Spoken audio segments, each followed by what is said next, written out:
Well, hello everyone, and welcome to Sugar Pine Zoo. If you guys are new here, welcome. Please, welcome in. I welcome you guys in to probably one of my favorite zoos I've done so far. So, of course, it's no Foxborough Zoo, obviously, but I really do love this project, and I am so in awe about our next installment. So, of course, as you guys can tell from the title, we are making huge additions, and we have included 2 new habitats in this episode. Yes, I know, it is crazy. We're really pulling out all the big guns on this one, but I had the wonderful idea from one of my good friends to kind of incorporate a little bit of 2 habitats with a centralized theme, I guess you could kind of say. So of course the animals in question are the timber wolves, which, I still hate that name, and of course the Arctic wolves. And this is just a really fun idea to incorporate a couple more canine species and start off a wonderful Arctic section. So of course I really did want to start an Arctic section, and using Arctic wolves was the perfect way to. So I really did want to have the habitats side by side, really give you like an emphasis on how diverse wolves are as a species. And this is how a lot of old zoos used to classify their animals, which I am kind of nostalgic for. So one of my good buddies, Sib, actually brought this up, and he said that older zoos used to classify their animals in zoos taxonomically rather than from where the locations of the animals were, if that makes sense. So instead of having an Asian section or, a North American section, zoos would rather have bears together, cats together. They'd rather have antelope together, even mixing antelope from different countries, different continents and stuff like that. And I don't know, it's just a kind of cool idea that we don't really see anymore. Of course, there is a lot of benefit of keeping animals within the same kind of like natural habitat together. So for example, we look back at the Inca Trail, and that's all animals from Peru and the surrounding regions. And it works in that regard, but I don't know, I kind of do get nostalgic for when zoos were a lot more daring with their choices of what animals to include and where to include them, if that makes sense. I'm hoping I make sense to you guys, but I don't know, I just feel like having our wolves together really does harken back to that little era of things. And I don't know, it's just a really fun start to our Arctic section. And of course, we're gonna have our little Arctic foxes right next to them too. And of course, we're gonna integrate the polar bear, the reindeer, the Dall sheep. And if we either get any new Arctic animals in there, we can definitely throw them in. But of course, we go over all that in like future plans in the next episode.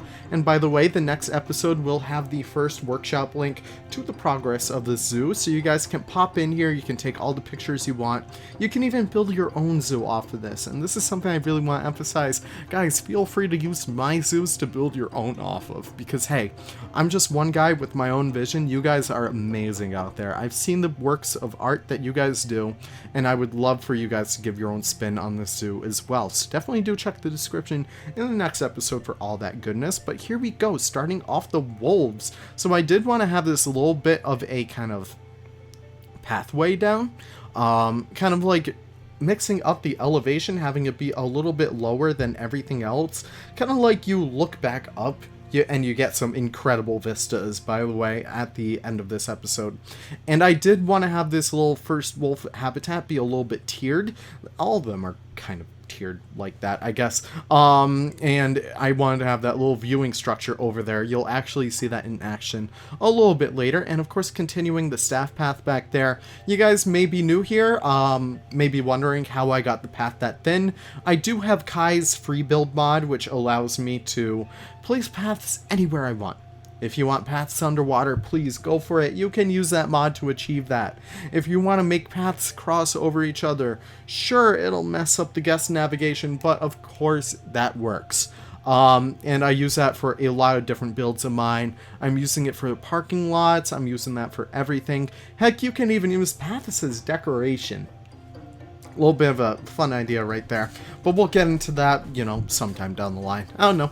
But over here, I am starting work on the first cave. And yeah, I just really want to have an emphasis on like caves and viewing structures and stuff like that, just as a ways to kind of, you know, frame this pretty well. And of course, I'm starting off with the base of faux rock, giving a kind of fake look to it, and incorporating the real taiga rock right after to kind of give it a little bit more of a rugged texture. I think it comes out splendid in the end. So definitely do stick out towards then. And over here, just kind of trying to figure out where the structural integrity of this kind of building would lie. And we actually get a very good accidental window over there, and it turns out so good. I can't wait for you guys to see what I do with that later on. It's going to be so fun.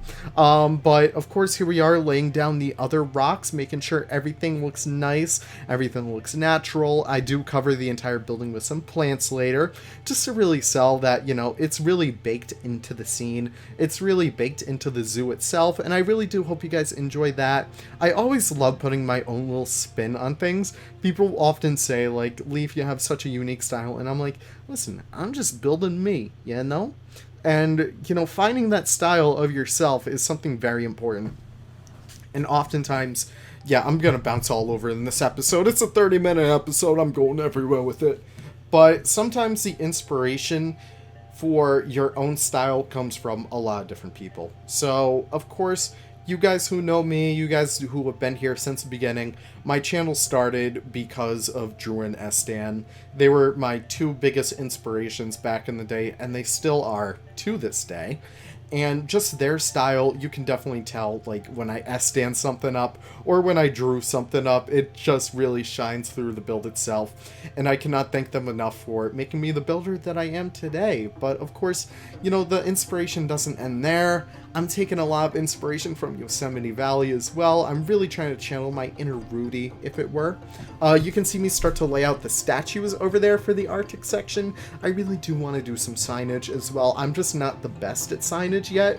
So hopefully this will be a fun little project for me to kind of get acclimated with that whole aspect of zoo design.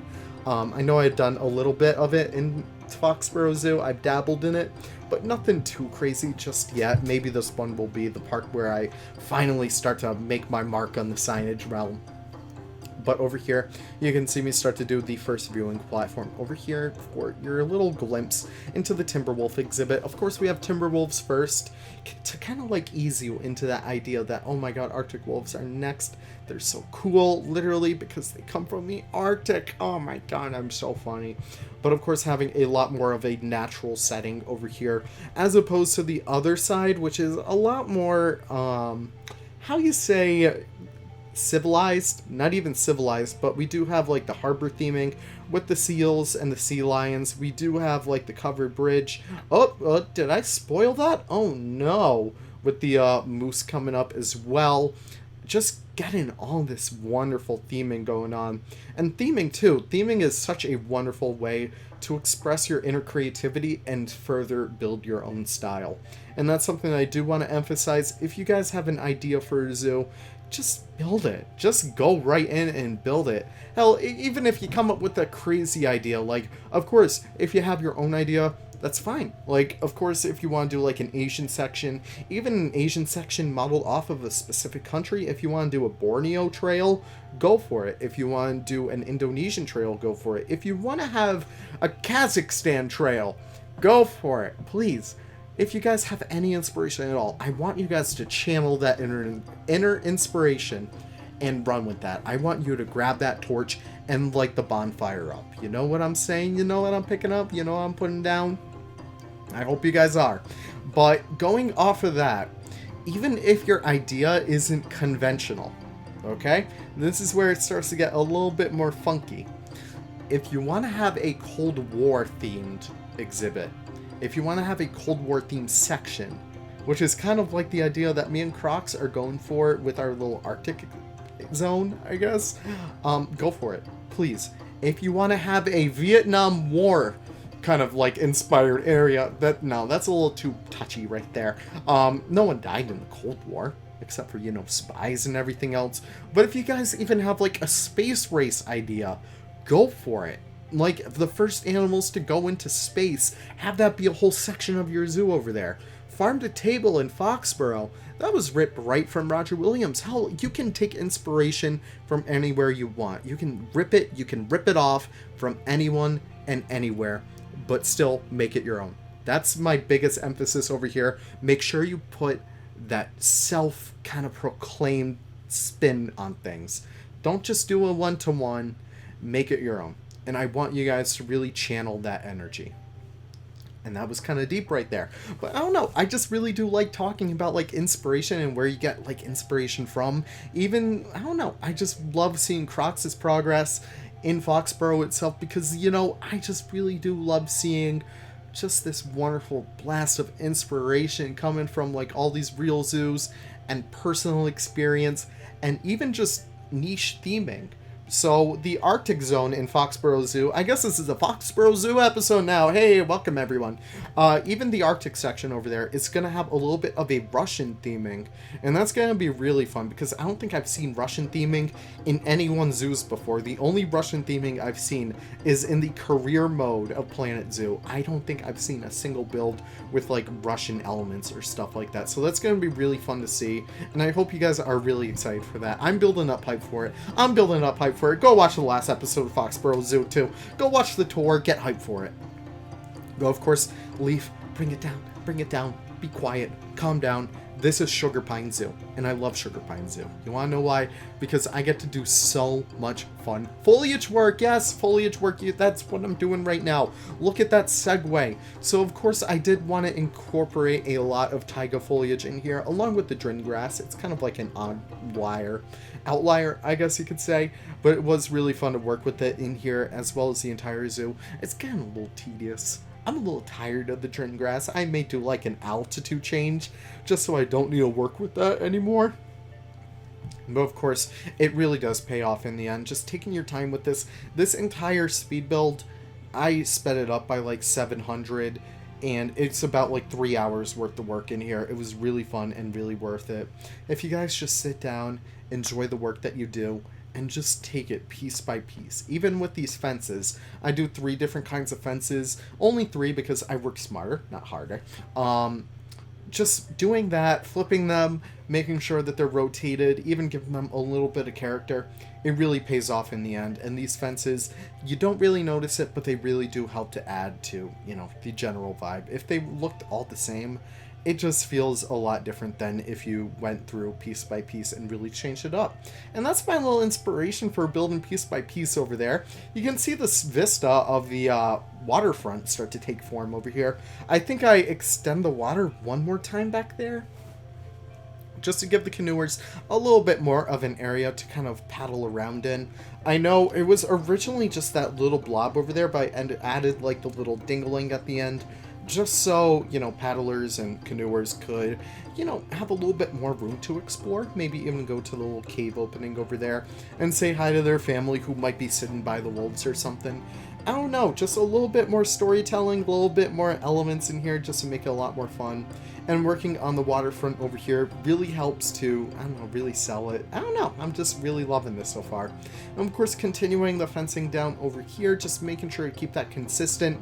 And as well as adding a few kind of like picnic areas. I don't actually put any benches over there just yet, but I will in the future just kind of include them as ways for guests to really sit down right before like the start of a new section. I feel like that's pretty important too, kind of like giving the guests areas to breathe. And I know someone commented a little while ago, Leaf, why do you have like that planted area in between the prairie dogs and the sea lions? And I'm like, listen, guests need to breathe, okay? You can't just keep on throwing animals at your face, okay? That's the old menagerie kind of way of displaying animals, you know? But giving animals some space to breathe, or at least exhibits in this case, animals, of course, give them the space to breathe, give them big exhibits, but giving guests the space to breathe, the space to relax in between exhibits, have them contemplate what they just saw before throwing something else at them. It's really important to do that. And I know I say that after I like kind of building an Arctic wolf right next to a tundra after the timber wolf, but you know, it kind of fits in the theme. But of course, back over there, there's like a nice long path in between the sea lions, the seals, and the moose. before you actually get to the main viewing of them. Of course, I'm talking about this and the episode isn't even out. I haven't even rendered it yet, guys. That's how awful I am. But of course, over here, working on the viewing as well, just making sure everything looks nice. But of course, yeah, going back to what I was saying, just making sure that you give the room to breathe in between habitats, it's extremely important and really does help to emphasize a lot more realism in your zoos. Of course, you don't have the budget in real zoos to really throw everything right next to each other, but I don't know, just giving a little bit of breathing room, allowing the nature itself to kind of enhance the surrounding area. So if you're in like a forested area, really focus on that forest, really make it feel lush, really make it feel like you're actually in a different world at that regard. And you can see me start to add that little viewing area right there. That's literally my favorite part of like this entire exhibit. You get to see the wolves from right there. Really fun stuff. And yeah, no backstage elements over here, just making it really lazy. I'm sorry, guys. I'm not the backstage guy. If you want the backstage guy, go find Lider, go find Wyatt Andrews, go find Remnant, go find Jash. Either one of those fine lads will help you out and scratch that itch for you. But listen, backstage, that's just not me. I'm more about appearances. I'm more about the facade. And you know what? I love being all about the facade because that is what sells, baby. But of course, I really do appreciate any backstage builders. You must have the patience of a saint to actually achieve that kind of stuff. I have no idea how Lider does it. I have no idea how Jash, how Remnant, how friggin' Wyatt do it. But listen, props to them for doing it. Even Beyond True TV does some amazing stuff like that. Even Estan, I think he dabbled with that for a little bit too. It's just, I don't have the patience for it, guys. I don't have the friggin' patience for that. And you know what? It's fine if you don't. Listen, I'm here to tell you it's totally fine to do whatever you want in your zoos. Of course, listen, I encourage you to build your zoos however you want. I encourage, well, you know, of course, I want you guys to push the limits. That's what I'm about on this channel. I love pushing limits.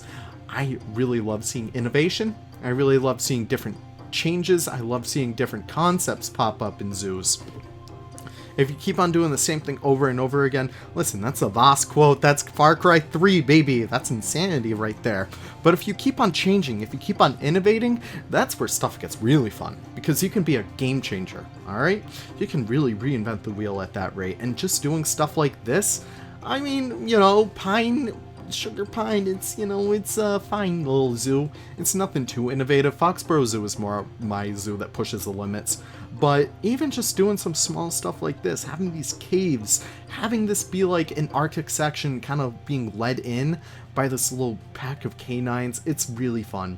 And I don't know, I just really love this part of the game, like of Planet Zoo in particular. You can do whatever the hell you want. Like, you can do some amazing stuff over here. Am I rambling? Hell yeah, I'm rambling. But I'm rambling with a purpose, okay? So, over here, I'm just going to center myself a little bit. I'm just going to bring myself back down. I'm just going to chill out. And I'm going to talk about what we're working on over here. So, we're kind of doing what we did before with the original kind of cave. I think I actually do extend the water out over here, but I kind of lower the water level a little bit, so it's a little bit more, you know, acceptable. But I do extend the cave out a lot more. I have this be sort of like the grand cave structure. I might even go back and do stalactites in here and stalagmites. I feel like that might be fun. I didn't even think about it at first, but I think it might be a little fun idea to, like, flirt around with, you know. And, of course, adding some more structure. Making sure that this build can support itself. So if I were to make this in real life, I'm just thinking about like what parts of this work, what parts don't, and what do I need to do to fix, excuse me, the parts that don't. And of course adding a little bit more of a flat top over here, just to give it a little bit more, I don't know. You're not looking at the top from any regard in the zoo. It's kind of like, actually maybe you are, but you kind of dress it up with foliage in the end, but you don't need it to be extremely ornate up there. You can have it be relatively chill, you can have it be relatively mellow up there, but the sides and the facade is what you need to go ham with in regards to this. So you can see me start to form these beautiful little openings in the cave over here, and this is something that I really want to emphasize because I'm not good at interiors, guys. So if I find a way to crack a goddamn hole in a building, hell yeah, I will, because there is no way I'm doing lighting, there is no way I'm doing roofing, and there is no way I am doing HVAC. Pro Nation, eat your heart out. I am not giving in to your incestuous demands. I don't even know what that means. What the hell? Incestuous? Yeah, it kind of makes sense for Pro Nation. But anyways, here I am working on a lot more habitat stuff, I guess. Doing some rocks to kind of round that out over there and making those viewing structures taller because originally they were a little bit too short, as with those ones over there, but I don't really change that. I kind of like how short it is over there. And of course, rounding out those little kind of rock walls back there with a little bit more purpose behind there, giving that ass a little bit more of a lovin'. I'm just going rogue in this voiceover. Guys, I'm not even re-recording this. You guys get rogue leaf today. I've had like 3 coffees today, and I am loving it. But of course, here I am doing a little bit more of faux rock lovin', just making sure that everything in here has that little bit of, you know, the fine line between real and fake. And of course, I really want to hammer down on that, make sure that that all kind of flows together nicely, and I really do love how well it came out in the end, just making sure that the faux rocks are integrated within the real rocks as best as possible. Of course, half of them get covered up by the foliage, which I don't really mind because it all plays into each other, and I can even copy groups of rocks together to kind of help me out in other exhibits. For example, this entire cave structure, it was made from the original cave structure, and that original cave structure, that was made from the overhang from the sea lion exhibit and the seal exhibit. Oh my god, guys, if you have something good in your zoo, keep on repeating it, and you can make it look good. You can make it look natural. You can make it not even look repeating it all.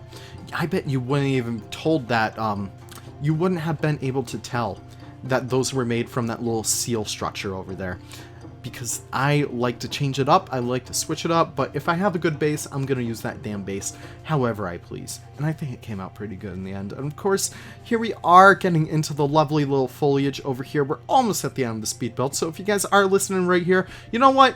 Comment your favorite species of wolf down below. You know what? Mine is the Alaskan tundra wolf, just because it's such a little unique little bugger, I guess. I don't know. Secondary is red wolves. I really do love them.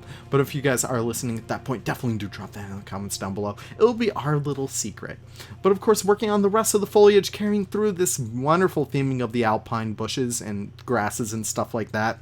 I love building North American foliage scapes. It is so freaking fun. Have you guys seen Romanopolis's like foliage works?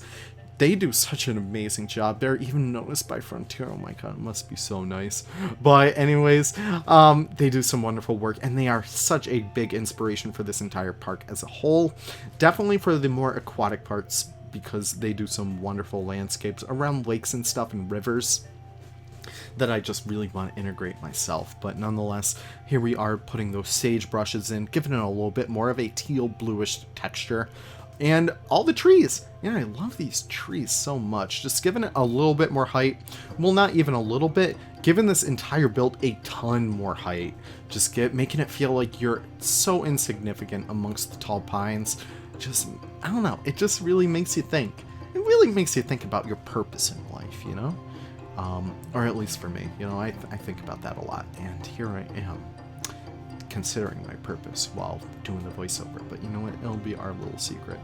Anyways, wow, that was a little grim right there. Hey, look at this wood. I love this wood. So of course these walls were a little bit too tiny, so I wanted to do some anti-climbing over here, and what better way to integrate that with some wonderful, beautiful wood. So I kind of integrate that a little bit more using these beautiful North African wood pieces, some of my favorite pieces in the game now. Very useful, very versatile, and very good for a section like this. So I kind of make them a little bit more of this puke brown. That's the best way I could describe it. Maybe a little bit more diarrhea than anything. Yeah, I use those kinds of terms to describe my colors. I'm different. I'm just built different, guys. Now, playing aside, I really love how well those came out. It makes it feel like, you know, it's a little bit uncharted territory. Like, it's a little bit of an abandoned mineshaft kind of area. That's the best way I could kind of describe this little section and how it's turning out. Just trying to get this a little bit more storytelling-like, because the other sides, they do feel very zoo-like, and, you know, my whole brand, I really do love the storytelling in this game, and I hope you guys enjoy my brand of storytelling, if that makes sense. But of course, with that being said, we are almost ending the speed build. I believe the last thing we do, and you can see me actually take a picture right there. Oh my god, so cute, Leaf. Taking a picture before even finishing the build. Oh my god, you're the best. But anyways, here I am doing a little bit of a planter, and after that we do end up doing a little bit more work on that little boathouse over there. Yeah, it was just really fun. And don't expect a speed build in the next episode, guys. Unfortunately, the footage got corrupted. Yes, the footage got corrupted. It didn't even get corrupted. I lost it. It's nowhere to be found, and that's just so funny because I searched my entire hard drive for it, and it's nowhere, guys. So that's so funny. But we do a little bit of a mini tour of our progress so far, and I really do hope you guys enjoy that. Here I am working on the actual boathouse itself. Hopefully we're going to turn this into a little bit of a museum, just give it a little bit more of an education factor. I really do love this structure itself, kind of like glooming over this little pond lake thing. I love it. It's so neat. And of course, the wood beams really do help to sell that. Really give it a little bit more character and support. I really do love it. I keep on saying I love it. Of course, I really do. Doing some more rock work over here, making sure that those structures are nice and supported, and doing some viewing galleries over here. Wanted to keep it nice and open for now. But once we actually get some snow in here, I haven't even seen this place with the snow yet. That's going to be so beautiful. But once we actually do get the snow in there, we can actually kind of, you know, integrate some more warmer climates inside of the buildings, I guess. Make sure it's more apt for winter visitors. I know a lot of zoos tend to close in the winter in more colder areas, but this is not going to be one of them. We are going to be integrated for the winter months. But of course, we are ending with some B-roll coming up pretty soon. I really do hope you guys enjoyed. I'm going to chill here. Hope you guys don't mind. If you guys are new here, I really do welcome you guys. And definitely be sure to comment, like, and subscribe. It really does help me out so much. I really do appreciate you guys. Let me know your favorite part of this build. Let me know anything. Let me know your least favorite part with this build. Let me know if it's me. Let me know if I'm the problem. Of course, I know I'm not. But anyways, guys, love you guys so much. I can't wait to see you guys in the next episode. Enjoy the B-roll. And yeah, take care. Have a great one. Bye-bye.